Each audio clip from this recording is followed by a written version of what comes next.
but from the hand of God. I have a dream that one day, down in Alabama, 77 years ago, our fathers brought forth upon this continent a new nation, conceived in liberty. I guess I really don't know what Christmas is all about. Isn't there anyone who knows what Christmas is all about? Sure, Charlie Brown. I can tell you what Christmas is all about. You tell them I'm coming, and hell's coming with me, you hear? Hell's coming with me! Hello, this is Michael Hart, and you're listening to Unknown America Myths and Little-Known Oddities about the greatest nation on earth on the Heart of America Broadcasting Network. In the book, The Life of Reason, philosopher, writer, and essayist George Santayana famously penned the words, "Those who cannot remember the past are condemned to repeat it." What Santayana was referring to is the failures that occur when people do not learn from their mistakes and continue in their misguided ways. And in a larger sense, the tragedies that can occur when societies fail to learn, buries the truth of past mistakes, ignores or revises atrocities, or worse, simply forgets. Over the last several centuries, whether through human error, false reporting, or simple neglect, history has all too often been the victim of forgetfulness or, in many cases, revision. Now, while this program is chock full of historical trivia that many people have either forgotten, never knew, or were never taught, it also serves the record straight by smashing some of the most enduring myths and outright lies that have persisted throughout the history of America. During this program, you're going to learn about some of the most famous Americans that shaped this nation, as well as people that you may never have heard of or that the history books either ignored, whose stories were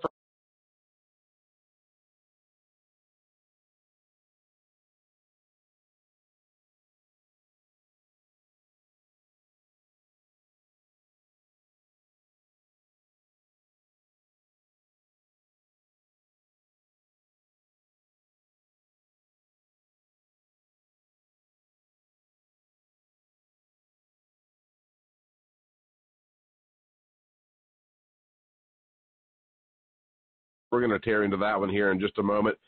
America's very first female president, and yes, we have had one, the first female senator. Who is Edward House, and what effect does he have on every American's life to this day? And we'll also debunk one of the most enduring myths of the Kennedy family. And if you like the movie Saving Private Ryan, well, we're going to destroy the entire premise of that movie for you as well.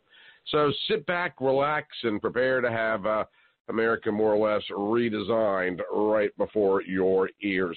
But the thing I want to start out with today is an entry into the book and part of the Unknown America Project that, I'll be honest with you, I was ambivalent about even writing about. It's a piece of fact, a piece of history that it's not that I don't care about the subject, because obviously it made the cut. What concerned me about it was the fact that I had to do it at all. That I felt like, well, people should know this. There's no reason to break into a long-form dissertation or story or history or myth expunging of the Electoral College. And I'll be honest with you that in the early days of the research for the book, it was on the cutting room floor. Now, this book actually the first edition was completed before President Trump was elected, but I did go in and revise it afterwards. There's a section in the book called The Unknown Presidents that stopped with Barack Obama. Since the book was about to go into print about the time of Trump's inauguration, I decided to go in and clean a little bit of it up, and at that point in time, decided to, put in the Electoral College entry, because it's one of the most misunderstood aspects of Americana, and that's one of the things that we are going to get into today. Just to go straight from the book, until the most recent U.S. presidential election, most Americans did not realize that presidential candidates must undergo 2 different votes to gain the Oval Office. One, of course, the popular vote, where the American citizens cast their vote, and the second, the vote of the Electoral College, which has the final say and does not occur until mid-December, when the electors meet in their respective state capitals.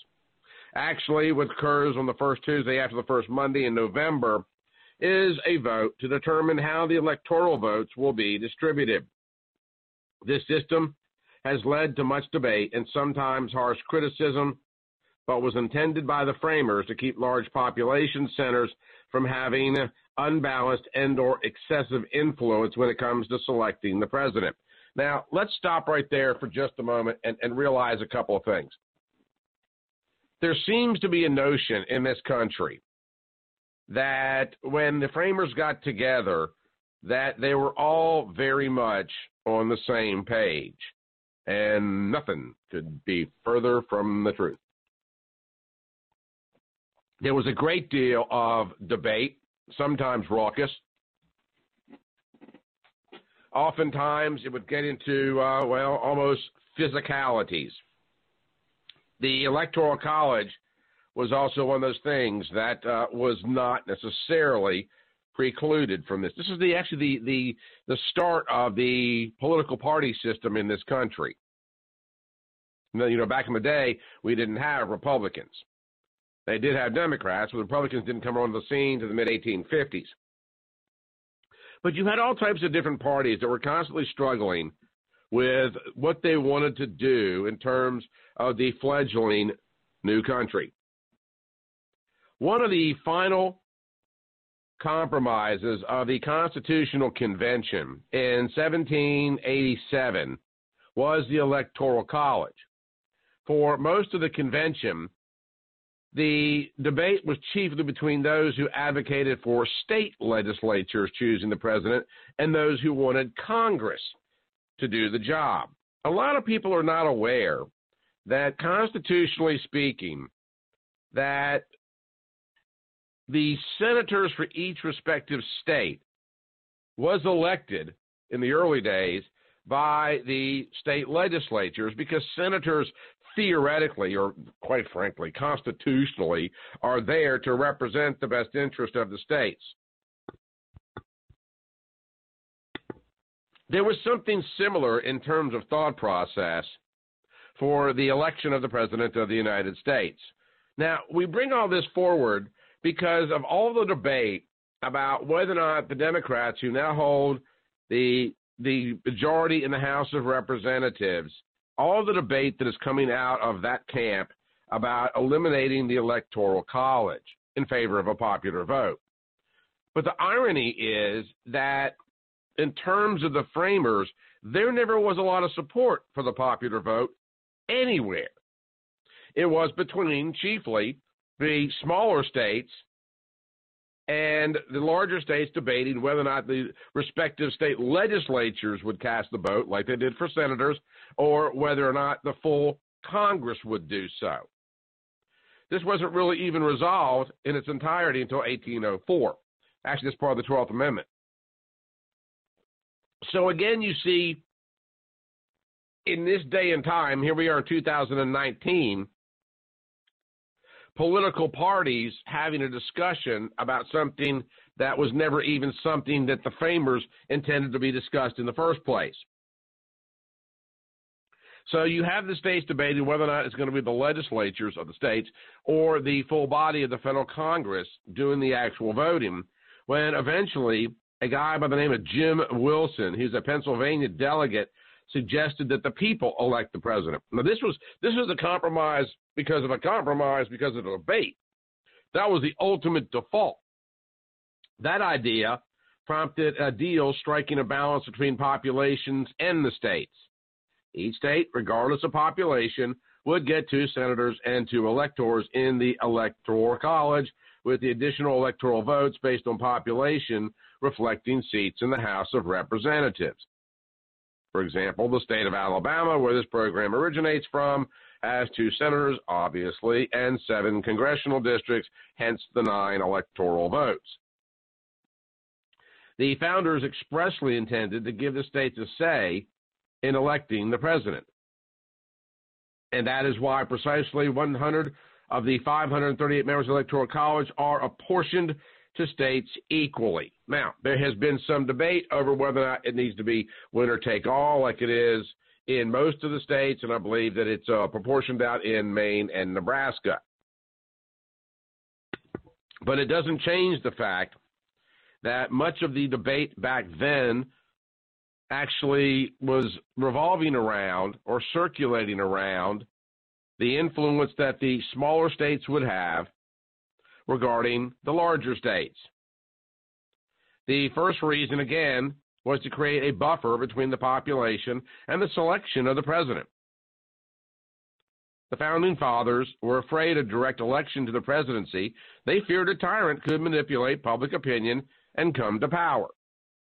Now, let's stop here for just a moment, and although I don't really like to go political on this edition of the program, but let's take a kind of a side step for a second. When Barack Obama was elected, or was running for the very first time, he had some Organizing for America PAC that his campaign was associated with, etc. And they would send out an email, I don't know, every month or so, encouraging a donation or say happy birthday to Shelley or whatever the case may be. Eventually, they began to send out 2 and 3 emails a day. And when that administration moved into a very much activist mindset, the emails just continued to accelerate and expand and demand in terms of funding, donations, and contributions.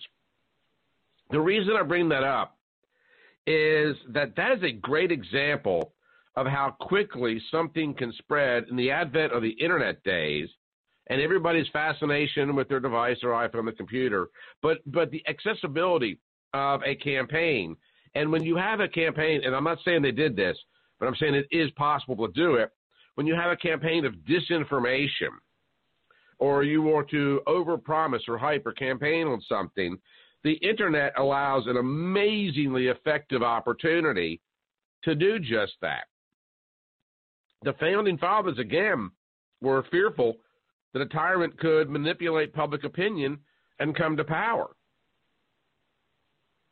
Look how quickly and how easy it would be to do just that in terms of putting out information, particularly to a population that was not very well informed in a lot of cases, to create the illusion that you're something that you're not. The Founding Fathers were very aware that there was the opportunity for the installation of a tyrannical government. This is why they wanted to keep, there's always this debate about whether or not, it was a vote for the elite. No, the Electoral College, because anybody can be an elector. The Electoral College was designed, in fact, to give people the opportunity to elect their electors. So in one case over here, you have this body of people that think it should be the state legislatures. Over here, another body, another group, another party that thinks it should be the actual Congress, United States Congress. What we are doing when we vote for the president in November is voting for the electors, or a temporary, think of it as a congressional body that is temporarily charged with the responsibility of voting on our behest for the President of the United States. What's so interesting about the discussion for repealing the Electoral College in favor of a popular vote, when in fact the electors represent theoretically the body of people that elected them, you got the House of Representatives screaming it, you got the Senate screaming it, but yet the electors are nothing more than temporary senators, if you want to think of it in that terms. So why would an elected representative of a body of people be so desirous of eliminating a system that has an elected representative of a body of people? I know, right? Obviously, it is a threat. But if we were going to them, but if we were going to be intellectually and constitutionally honest with ourselves, we wouldn't eradicate the Electoral College and replace it with the popular vote, we would go back to what the framers intended originally, and that would be for that vote to remain within the halls of Congress exclusively. But then again, they would then have the responsibility, each party, to maintain control of their respective houses, lest they never have another elected president again. Alexander Hamilton and the other founders believed that the electors would be able to ensure that only a qualified person became president. I think I'll just let that float. They believed that the Electoral College, that no one would be able to manipulate the citizenry. By the way, these were things that were embodied in the Federalist Papers. It would also act as a check on an electorate that might be duped. Again, back to manipulation. Hamilton and the other founders did not trust the population to make the right choice. The founders also believed that the Electoral College had the advantage of being a group that met only once and thus could not be manipulated over time by a foreign government or others. Another reason why we elect individual and temporary juries. You want to think of it from the perspective of, wouldn't it be just grand and easier and more affordable for each individual judicial district just to hire a jury or two, professional juries? No. Wouldn't work, would it? Because why? They can be manipulated. They can be tainted. Certainly have differencing opinions, fortunately, based upon the popular vote in that particular state. Frankly, that's not something I could necessarily oppose. For any one political party to shift the views of an entire segment of the population because they are not necessarily up to speed on the very issues that they are voting upon. This, again, is another reason, another justification for giving people that may or may not be here legally the opportunity to vote in this country, because their fealty, their loyalty is to the party that assisted them and not to the nation that welcomed them. The Founding Fathers spoke about this.